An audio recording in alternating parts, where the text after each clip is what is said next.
नोरमा group, जो सोचता है वो करता है। आपके अपने सपनों का आशियाना।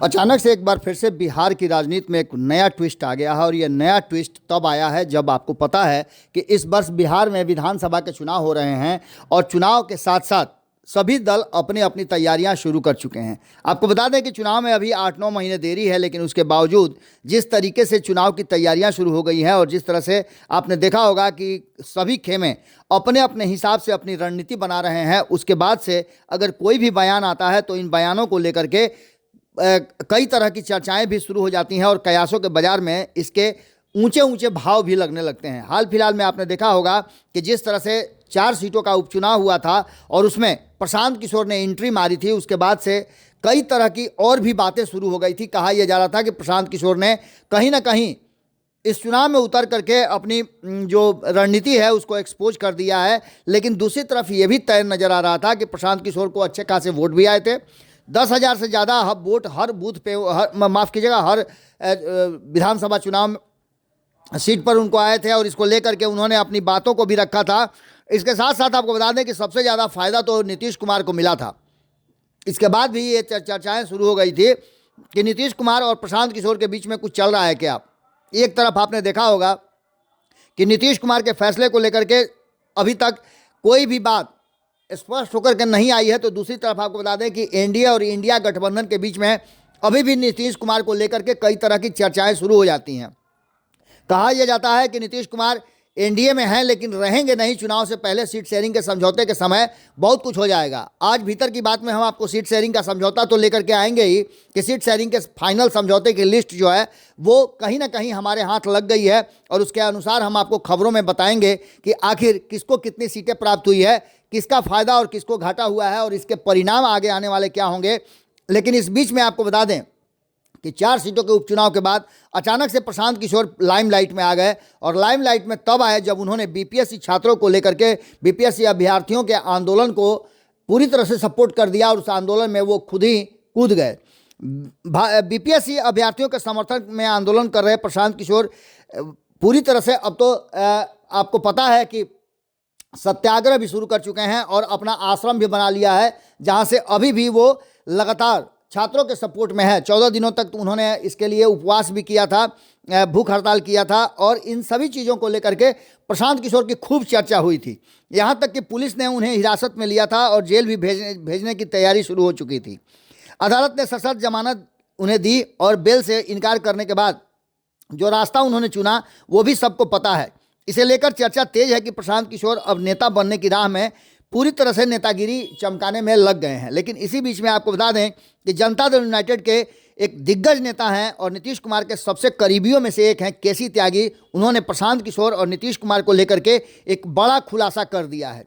राजनीति में स्कोप की बात करते हुए उन्होंने कहा है कि प्रशांत किशोर 2015 में भी नीतीश कुमार के साथ थे और नीतीश कुमार के साथ आकर के उन्होंने निश्चित रूप से चुनाव प्रचार के दौरान काफ़ी कुछ काम किया था और इसको लेकर के बिहार में एक नया राजनीतिक समीकरण भी बना था। सामाजिक न्याय की लड़ाई वह लड़ नहीं सकते हैं क्योंकि जेडीयू अपने तरीके से उसके लिए काम कर रही है। यानी कि उन्होंने सीधे तौर पे कहा है कि प्रशांत किशोर और नीतीश कुमार की राजनीतिक प्रकृति अलग अलग है।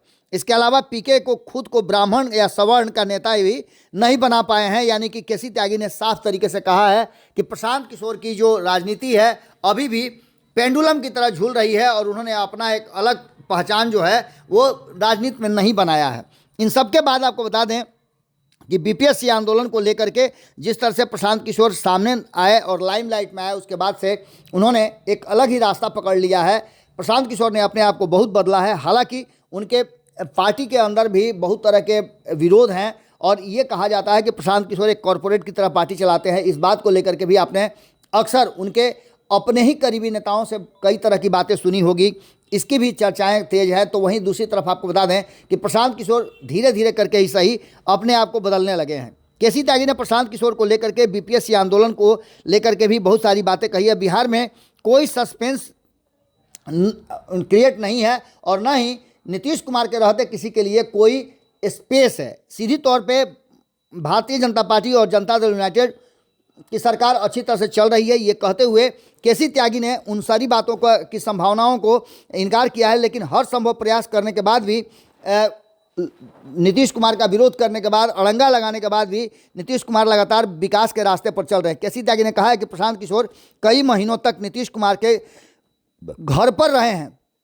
त्यागी ने कहा कि प्रशांत किशोर तो नीतीश कुमार को पिता तुल्य कहते थे, उन्होंने तो पीके को एक रुतबा और जलवा अपनी पार्टी के तरफ से दिया था और लगभग उन्हें अपने बाद के नेताओं में नंबर 2 में रखा था।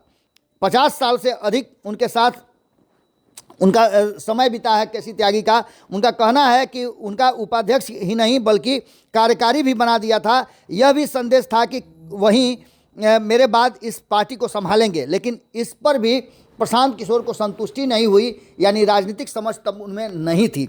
लेकिन अब जबकि केसी त्यागी ने इन बातों को रखते हुए कहा है, एक निजी चैनल के साथ बातचीत के दौरान केसी त्यागी ने कहा था कि नीतीश कुमार ने साफ कर दिया है कि आप ही पार्टी को चलाओ। इस बात को कह करके प्रशांत किशोर को उन्होंने सब कुछ सौंप दिया था और प्रशांत किशोर काम भी करने लगे थे। नीतीश कुमार और परिवारवादी नेता नहीं है जो अपने बेटे या बेटी को नेता बनाए।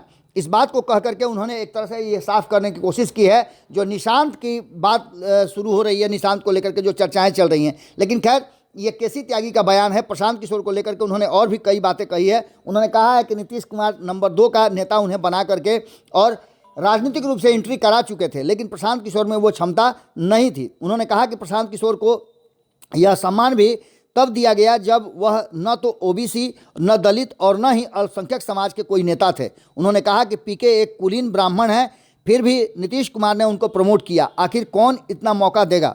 यही नहीं, केसी त्यागी ने कहा कि प्रशांत किशोर का टेम्परामेंट भी सही नहीं है। उन्होंने कहा कि नीतीश कुमार से पहले तो वह पीएम नरेंद्र मोदी, कैप्टन अमरिंदर सिंह, ममता बनर्जी, अरविंद केजरीवाल जैसे कई नेताओं से अलग अलग हो चुके हैं और उनको ले करके उनके नीतीश कुमार से पैरवी करा करके कई लोगों का काम किया है। उसके बाद उन्होंने एमके स्टालिन और जगन मोहन रेड्डी से भी पीके को अलग हो चुके हैं और ये सभी लोग प्रशांत किशोर को अब अपने साथ देखना नहीं चाहते हैं। केसी त्यागी ने कहा कि पीके का व्यवसायिक मामला तो समाप्त लगभग हो चुका है और इसलिए वो राजनीति में कूदना चाहते हैं। नीतीश कुमार का स्पेस खोजना चाहते हैं, लेकिन यहाँ कोई स्पेस है नहीं, इसलिए वो राजनीति में कूदना चाहते हैं और यहाँ भी वो व्यवसाय ही करेंगे। कई बातों को पूछने के बाद और तीसरे मोर्चे और एक बार फिर से प्रशांत किशोर और नीतीश कुमार के साथ आने की बात से उन्होंने पूरी तरह से इनकार करते हुए कहा है कि नीतीश कुमार को किसी की ज़रूरत नहीं है, बल्कि नीतीश कुमार को सबकी ज़रूरत होती है। इस सारी बातों को लेकर के उन्होंने कहा है कि जब भी मदद के लिए नीतीश कुमार के पास वो पहुँचे हैं, नीतीश कुमार ने उनकी मदद की है, लेकिन पूरी तरह से उनका योगदान नहीं था। 2015 में नीतीश कुमार की छवि थी, जिसके कारण वो क्रेडिट अगर लेते भी हैं तो ये सरासर गलत है। नीतीश कुमार की छवि के कारण बिहार की जनता ने उन्हें एक बार फिर से मौका दिया था और 2025 में भी मौका देंगे। किसी भी तरह का प्रशांत किशोर से कोई संबंध नीतीश कुमार का नहीं हो सकता है, लेकिन आपको बता दें कि ये राजनीति है और पीके का अचानक से चर्चा करना केसी त्यागी का कहीं ना कहीं इस बात की तरफ दर्शाता है कि बिहार की राजनीति में 2025 के विधानसभा चुनाव के बीच बहुत सारी संभावनाओं पर विचार शुरू हो चुका है। अचानक से प्रशांत किशोर पर केसी त्यागी का ये बयान एक निजी चैनल को देना कहीं ना कहीं इस बात की तरफ इशारा करता है कि संभावनाएं अभी मरी नहीं हैं, समाप्त नहीं हुई हैं, बल्कि आने वाले 2025 के चुनाव के लिए अभी कई सारी संभावनाओं पर विचार चल रहा है। जब तक कोई बात कॉन्क्रीट होकर के फाइनल होकर नहीं आता है, तब तक ये कहना बड़ा मुश्किल होगा कि आने वाले चुनाव में कौन किसके साथ होगा, कौन किस पाले में होगा और किसके सपोर्ट से कौन सरकार बनाएगा। जुड़े रहिए भारत लाइव के साथ।